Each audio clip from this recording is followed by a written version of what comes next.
Hi, this is the Good Noise Podcast. We're here with Kory from Prince Daddy and the Hyena. We're going to ask him some questions today about music and the band and everything. So I'll kick it off. So you just dropped an album in, 2019 called Cosmic Thrill Seekers. And what's your favorite song off that album?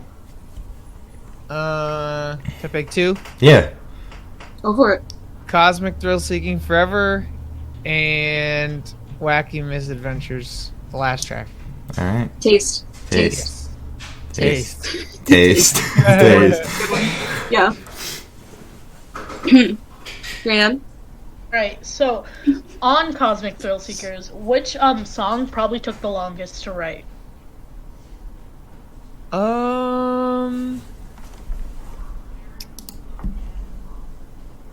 Good question. I would say probably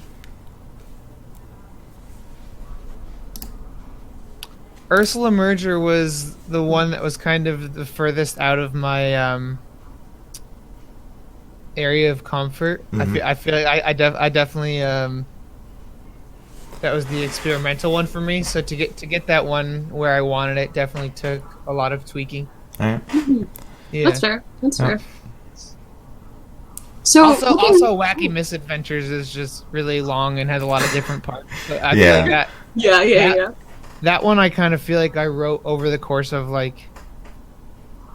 over the course of writing the rest of the record. I feel like that one was gradually being written because I feel like it's also like a bunch of like callbacks to earlier songs and just like not a lot of parts repeat themselves and it's just a lot of different parts. So that one took long, but not in an organic way. It kind of just came together very naturally. Yeah, if I'm thinking of the right song, that was something else to listen to, like on the album when I listened through it. Yeah, that's an adventure. That one was an adventure. Oh yeah. Yeah. It was a good one. It was a good adventure. It was really Thank you. Yeah. So looking back at your debut album, I thought you didn't even like Leaving. Is there anything you would change about it, or is it like a really good introduction, like this is our band kind of album?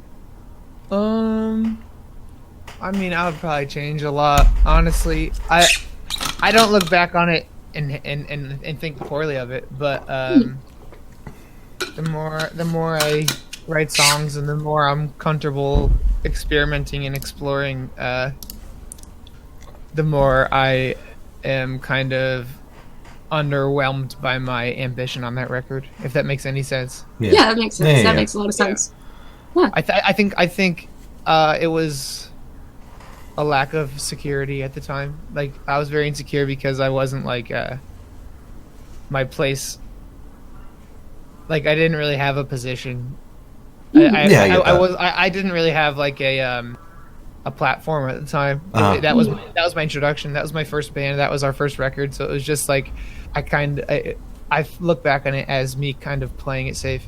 Yeah, I get that. Okay. Yeah, that's fair. That's what most bands say about their first record is they were like playing it safe, just something to get their name out there. Yeah, I don't hate it though. I still like the record a lot. I'm not shitting on it. That's good. Oh yeah, of that's course. good. It's great. It's great. So whose idea was it to form the band? That was my idea. Your idea? It was your idea. Okay. Yeah. How did that come to happen? So Cameron, our current guitarist, and Zachariah, our old bassist, were in a band called Louder Now, which was a Taking Back Sunday reference. Okay. And they played. I used to throw shows at my parents' house. Uh-huh. And they were like the local openers on a show, and just like most bands that came through were like there was like a pretty big age gap between me and them, but with this band we were the same age and we just kind of bonded over that, and we liked nerdy shit like video games and comic books and stuff, and we became friends. And they were in another band with our old drummer Alex. Okay. And then me, Alex, Cam, and Zach went to see Roswell Kid together just as friends and decided we should probably be doing this too. Yeah, that's cool. That's cool. So that's awesome. Yeah, very awesome. awesome. Then Alex left, and we asked Daniel, our current drummer, to join who is from the band Pictures of Vernon. Are you familiar? I haven't heard of them now. I haven't heard of them. I'll check them out though. We did a split with them. They're on Counterintuitive Records. They rock. We did a little tour with them, and we just became great friends. And they're a great drummer, so we asked them to join, and now they're our full-time drummer, and we have our little band. That's awesome. That's awesome. That's really wholesome. Wow. Yeah, that's a cool story. That's good. That is the history. That is the history. All right. Speaking of history from the band, what was the first song that you guys wrote as a band? It's usually me in a room alone writing songs because I'm too insecure to write in front of people. So it's usually me writing songs and then like showing them to the band and being like, you want to play this part or do you want to write your own part, whatever. Yeah. But the first songs, I think. I don't know if y'all are familiar with like we have a demo called Skip Cutscenes Blow Loud. Wait. Yes. We took it off Bandcamp. It's somewhere buried on the internet somewhere. But yeah, we had that, and the two songs that made it, the two songs that are on that made it onto I Thought You Knew I Was Leaving, which are Nika and Brock Chad. I think those two are probably the first two songs I wrote as Prince Daddy. What's up, brother love? It's awesome. Chilling. My homie's here. 1 second. Dope. Hell yeah. My bad. Okay. No problem. No problem. All right. So, speaking of songs and writing and everything, what is your writing process like exactly? Like, you said you sit in a room alone. Do you have like any influences? Like, you're listening to something and you're like, "Ooh, I would like to put a twist on that." Like, what do you? Yeah. How do you get that? I mean, that's a huge thing. That's definitely a huge thing. I'm definitely impulsive and manic when it comes to writing songs. Where like, if I'm like, I don't know, taking a run, listening to Slipknot or something, I'll be like, damn, that riff is sick. Taste. Okay. It's definitely a lot of that. Just like me, like being like very impulsive and just being like, in my head, it's like me thinking like, I want to perform this song and have it not be a cover. Mm-hmm. Yeah. I guess that. So it's like me trying to write Prince Daddy's versions of these bands and these genres and stuff. Mm-hmm. But as far as the actual songwriting goes, it's usually just me in. I used to have just like a little like shitty bootleg studio set up in my closet in my room. Wow. Now my brother just had a kid. I'm an uncle now, and they moved out, so I have his studio, and that's where I am right now, the studio. So I usually am in here. Hey, thank you, I appreciate it. It's usually just me in here. I'll have a chord progression, and I'll have a melody, and I'll open up GarageBand or Pro Tools or whatever program on my computer, and I'll write, the drum part, the bass part, 2 guitar parts, a vocal melody. Usually lyrics will come like very, very, very, very, very last. But then I'll take that demo and teach it to the band, and then they can kind of like either use those parts or play around with it to their own, leave their impact on the songs, their footprint. That's cool. That's really cool. Yeah. Awesome. That's cool. Yeah. All right. So, touching on like writing and whatnot, what artists and bands influence your music like the most? Can you wait 1 second? Yeah. Mm-hmm.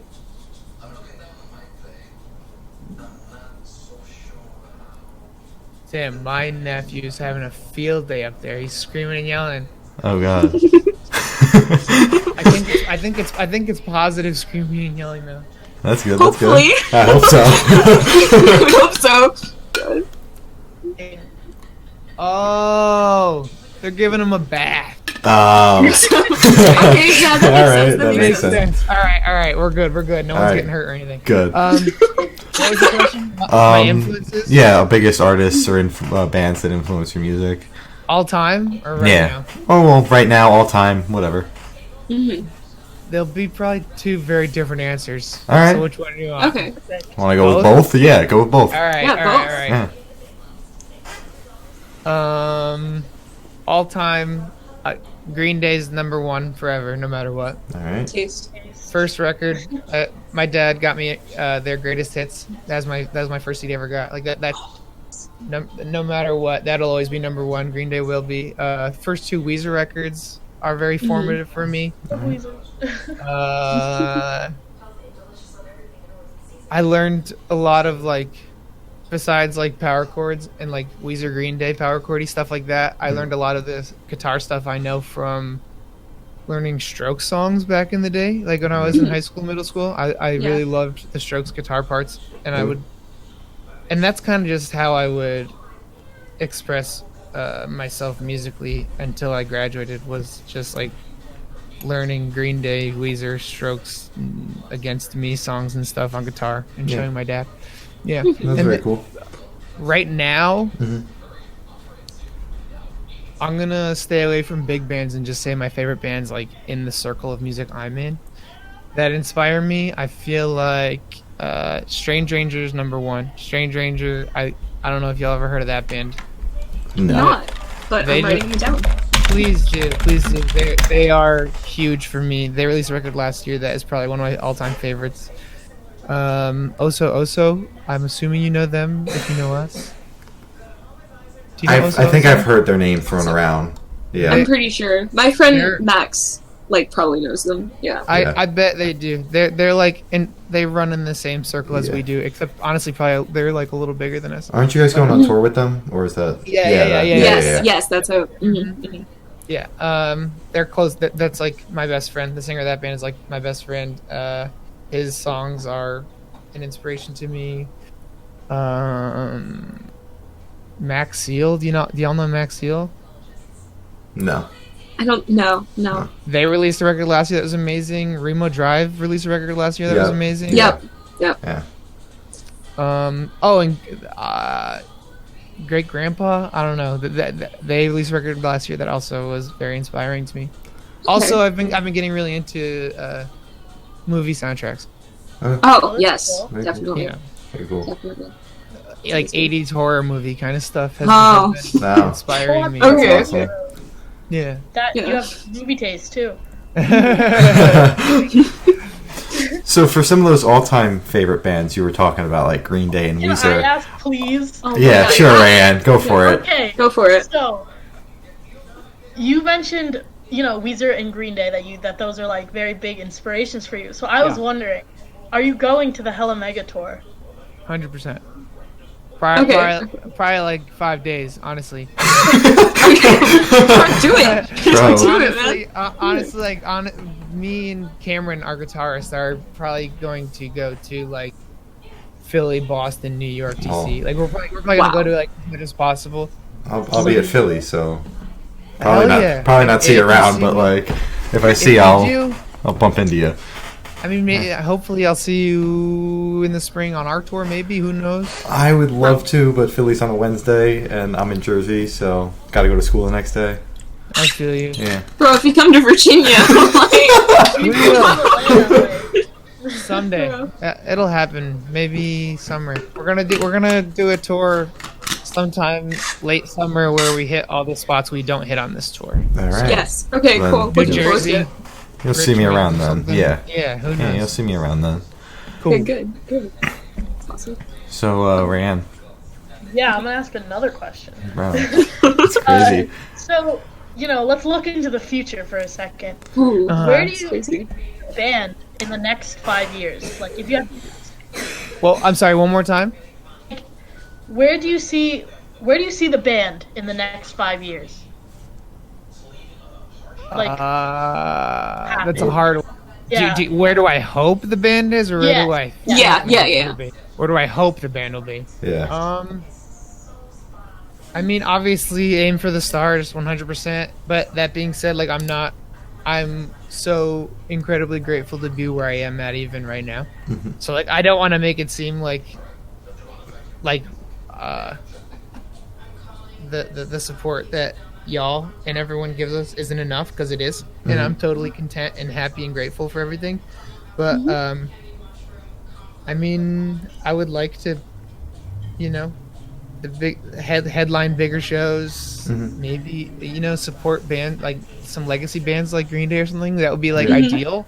Yeah. Like I would love to. I would love to go on tour with. There's certain bands that I would love to cross off the list. There's certain bands that aren't realistic. Like I feel like Green Day, like that's not that realistic. Weezer, it's not that realistic, but like I would still love it. But there's also realistic bands that I want to cross off the list too. Like I would love to tour with Pup. I would love to. Joyce Manor would be a really sick tour. I would love to do that. Those are like bands that are like way bigger than us, but are still like kind of in the same wheelhouse. It's realistic. It's a possibility. I could see that happening. Yeah. I have no idea their opinions of us. Like it's very possible Joyce Manor and Pup think we're lame as fuck, but we all like them. So who knows? Yeah. Oh, you never know. Something might come up, and exactly. Right. Something might change. That'd be crazy. Yeah. So we were talking about bands, and you wanted to tour with all these bands and everything. So what was your first concert, and do you think that influenced how you present your band at concerts, like when you're performing? Do you think that changed anything? I mean, going to concerts in general has shaped how I view how I like to deliver our sets. But as far as the first concert I ever went to, the first one I ever went to was my dad's doing, and I believe it was Bob Dylan, Elvis Costello, which looking back on it is fucking crazy. That's crazy. Yeah, that's ridiculous. Like looking back at it, that's so sick. At the time though, I was like a kid and like I didn't give a shit. Yeah. You're like, this is lame. Right. Yeah, exactly. Yeah. But now looking back, it's like, damn, I wish I could go see that now. Yeah. But the first concert I ever bought tickets to, like that was my doing, was Real Big Fish Streetlight Manifesto. Yeah. I liked ska music. A lot. Yeah. And I do think going to shows like that and going to punk shows, and like even like as like a 15-year-old going to see like Joyce Manor, like that was like very important to how I want, very important to shaping my view of a perfect ideal Prince Daddy show. Yeah, I feel like the energy like is I feel like growing up listening to punk music and going to punk shows rather than any other genre. I guess it would be like you could say this for punk and hip hop specifically. I feel like you kind of grow this mind frame where the performance is 50% of it is, of the judgment of the night, whereas the energy of the room is the other 50%, and it really does matter. Like it's important. Like we could play the tightest set of our lives, but if the crowd is like a bunch of music journalists there with their arms crossed in the back, like we're not gonna have that much fun, Exactly. Whereas if on the other hand, it's like we could play a really sloppy set, like we could all be drunk playing a sloppy set, and like kids are jumping off the walls screaming every word and like jumping off the stage and shit, and that'll be like a memorable night, and we'll consider that a great show. So I feel like growing into like having those being my formative live experiences definitely shaped my expectations. Yeah, that's awesome. I get that. Cool. So speaking of crazy crowds and whatnot, where are you most excited to play on your upcoming tour? Tours. Tours. Damn, they're having the rowdiest bath upstairs, I swear to God. they're like having a water fight or something. I don't know what the fuck is going on. I feel like my favorite lately has been Boston. Boston has been I've heard Boston crowds are nuts. Oh yeah. My fucking God, dude. Like the last place we played in Boston was I think my favorite venue in the whole country. It's called the Sinclair. I've heard of it. It's a beautiful like 500 capacity room, and that was the first show we played after CTS came out. Uh-huh. It was the first show of the CTS tour, and as soon as we started, it was just off the walls, bananas, like absolutely bonkers. Everyone knew all the lyrics already. People it was sold out. People were jumping off the rafters and shit. It was absolutely crazy. That's fucking wild. And, that's awesome. Yeah, and at the end, we were told, I think like the stage, I don't know. Y'all hear that too? Yeah, that's the phone. That's my phone. Gotcha. Yeah. Okay, got you. I just want to make sure it wasn't me. Yeah, no, that's me. I don't know the roles people have at venues like that, but like the stage manager or something, I guess told our tour manager that we weren't allowed to play there anymore because it got so rowdy. Jesus. And Jesus. Something tells me that might have been an exaggeration. Uh-huh. Yeah. But I was just in my head. I was thinking like I think it was an exaggeration on our tour manager's end. Honestly, I think he might have just been like, "Was it worth it, Core? Huh? Was it worth it, Core?" but like in my head, I was thinking like, "What's cooler than selling out your favorite venue in America? Mm-hmm. What's cooler is having your set be so lit that you're not even allowed back." You're just not allowed back. That's awesome. Yeah. Boston has been the nicest to us. I feel like Boston almost feels like playing a hometown show now, honestly. Yeah, that's sick. Good. That's good. Awesome. Well, very cool. You just said that you really enjoyed your Boston shows, which brings me into this question: is what like of your live shows has been your all-time favorite so far? Is it that Boston show? I honestly would probably say the one I was just referring to. Yeah. Probably. Yeah. Okay. That one, or somehow against all odds we sold out a show in London. Mm-hmm. Congrats. Very cool. That's awesome. That just, regardless of how the show went, which it went very well, but like even if it did, like just the fact that we sold out a show our first time in the UK, like the first time in a different continent was rewarding. It was it definitely put things into perspective for us, Yeah, that's really cool. Definitely. Yeah. That's crazy. Very cool. That's awesome. So what venue is your dream venue to play in? Just in the future, or maybe soon on your tour, or just something you want to be able to sell out? Like, what is your dream venue?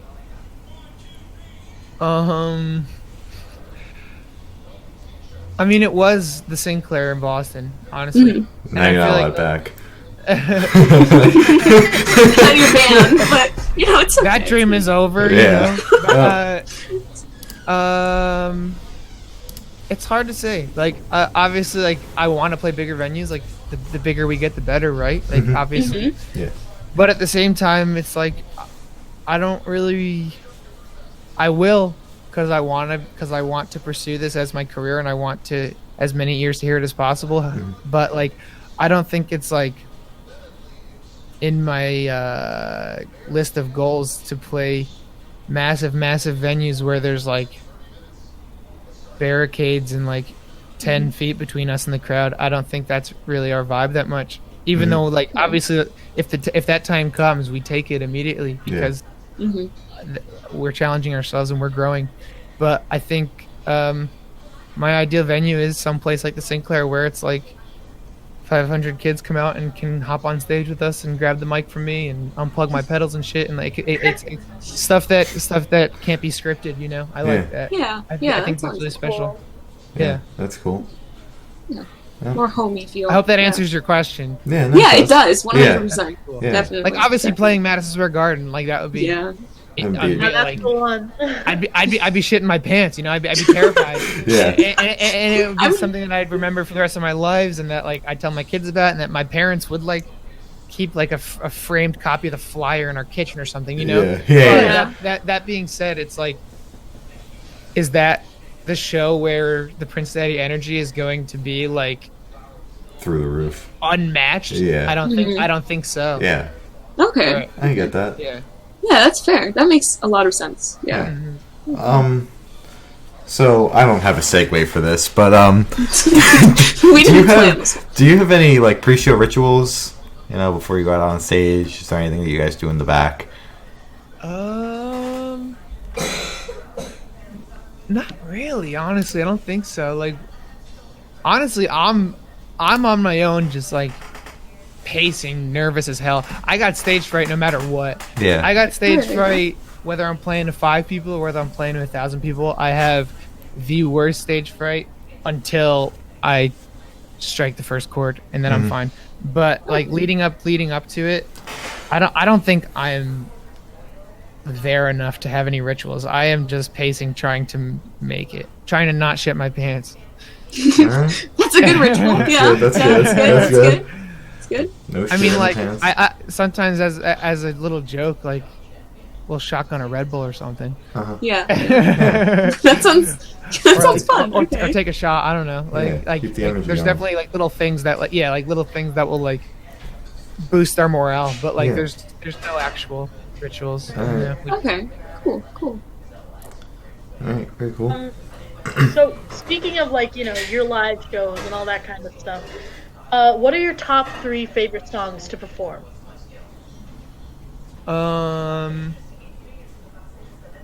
Wacky Misadventures is definitely up there. That's a lot of fun. Definitely. I love playing I Lost My Life because I like it's just me playing guitar and singing, and it's very easy to hear when I can hear the audience singing back at me clearly. It makes me feel some sort of way. Yeah. So, and that song specifically gets that across. Like, there'll be certain parts of that song when I can't even hear my own voice over people singing along, and that is incredible. That's really special to me. Yeah, definitely. You said 3, right? That was 2. 3. That was 2. Lauren, probably, just because people like to bounce. I like when people bounce to Lauren. Yeah. It's one of my favorites, actually. So. Right on. Yeah. Okay. Also, Prototype. There's a song called Prototype of the Ultimate Life Form. That's a lot of fun. I think we'll play that. We'll play that at every set for the rest of our career. That's awesome. Sounds good. That's Sounds awesome. good. Gotta have those set with staples. Yeah, exactly, that's a staple for sure. All right, 100%. Misery business type. Yeah.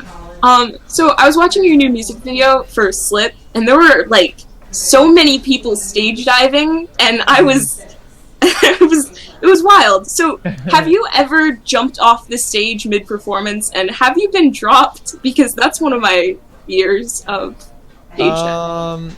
I stage dive during Prince Daddy sets a lot. There's a period of time before Cosmic Thrill Seekers came out. I don't know how familiar y'all are with Prince Daddy music, but before CTS came out, we'd close with our song Clever Girl. Yeah. And I would hand off my guitar to whoever we're on tour with for them to play, and I would stage dive for the end. That is so cool. Have you ever gotten dropped?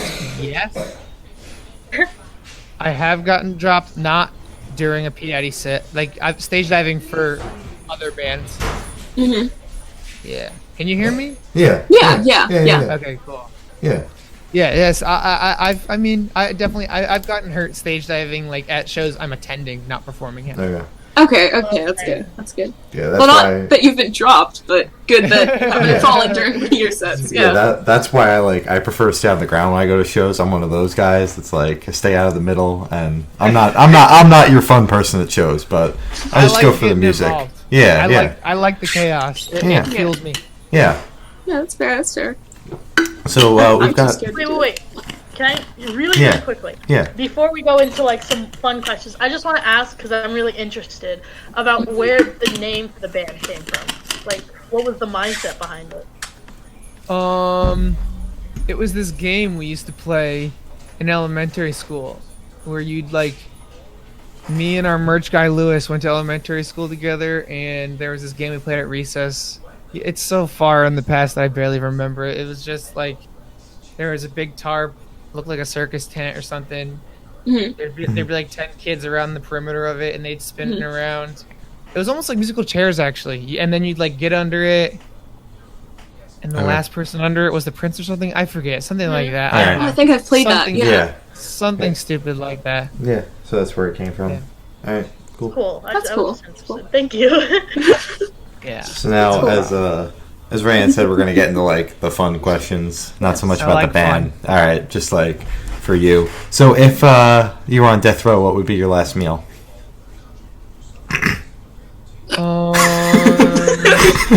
Yeah. The fun questions. If you're on death row. Exactly. That's the point. Yeah. Last meal. I don't know what the entree would be, but there would definitely be lots of ice cream involved.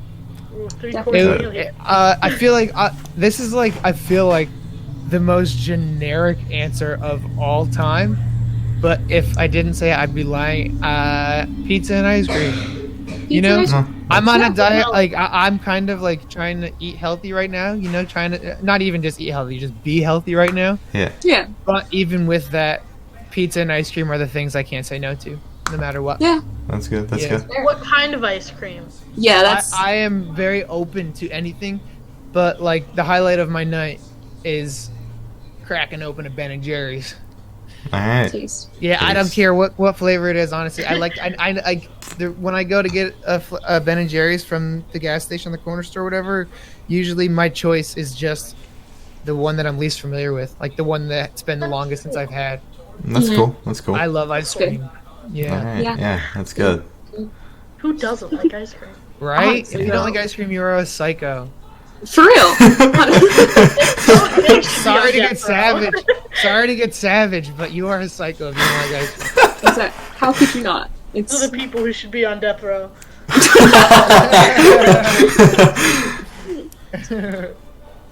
All right. Okay, so we like to do this thing where we get a question from the band we were interviewing last time and get a question for them to ask you. So we have a question from Highwind. Okay. And I don't think I'm familiar.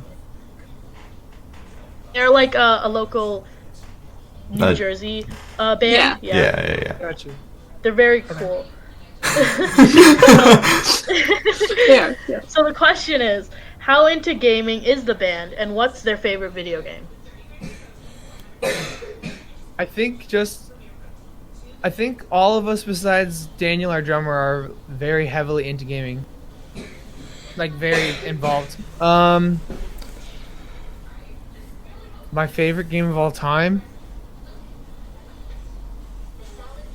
is probably Sonic Adventure 2, which anyone who's listening to this probably already knows that. It's valid. Because we've covered a song from that game, and prototype of the ultimate life form is the name of the final boss in that game. All right. Oh, that's cool. That's cool. Yeah. Oh, cool. So I have 2 questions in a row. Awesome. So, vampires or werewolves? Very important question. Which is cool. Which is cooler? If you had to choose to be one. To be one. I think probably a vampire, because I'm really scared of dying, and I don't have to worry about that if I'm a vampire. There you go. Yeah. Unless somebody has like garlic or a steak, but it's okay. Yeah. I tend to stay inside anyways, so I don't think I have to worry about any outside influences. Perfect. Oh yeah, that's fair. That works. Quickly bouncing off that question, cats or dogs? This is a very important question, by the way. Very, very important question.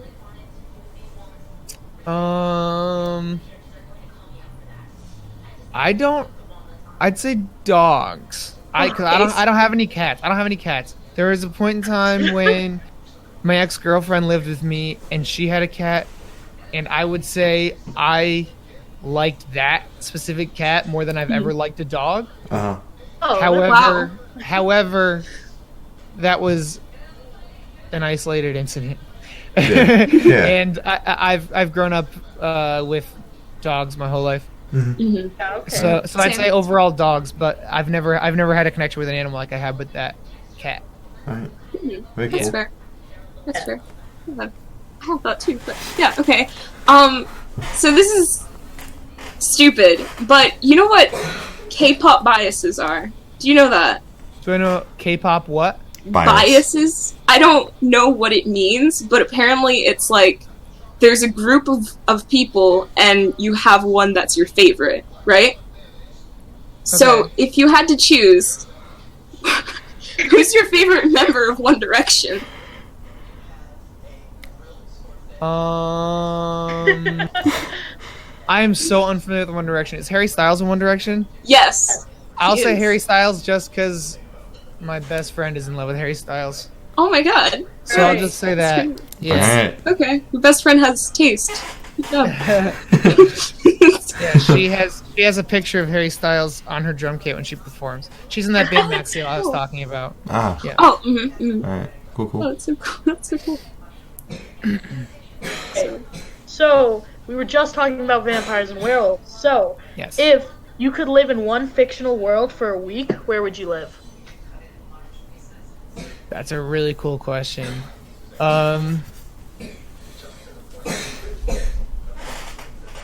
There's so many fictional worlds out there. The multiverse. Mm-hmm.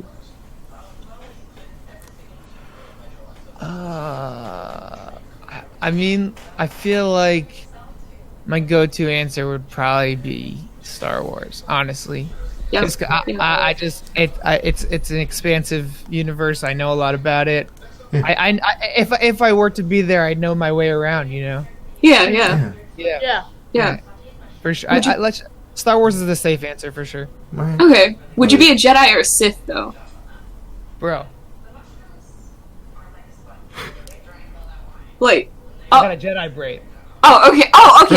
Okay. Right. I am good. He is a Jedi. He's a Jedi. It's not would I be. He is. You are. It's what am I. Yeah. Oh my god. All right. Okay, good to know.